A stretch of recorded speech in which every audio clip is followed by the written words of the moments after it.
We have been created in the image and likeness of our Creator. And if we enact that, then we're not in a fallen state. We are in a risen state.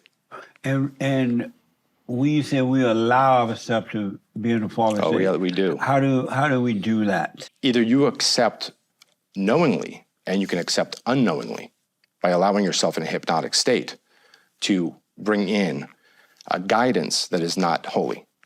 And television does that all the time. All right. You know, just putting your kids in front of television, allowing them to see things that are not holy, puts their subconscious into a lack mentality, lack state, and allows that programming to continue. It's like a virus, and that's the evil entity, the enemy. How can a person recognize when they're in a fallen state? Well, that's a good question, Jesse. They don't have peace. They're always feeling like something is lacking, right. And that something is Yahshua, Jesus Christ.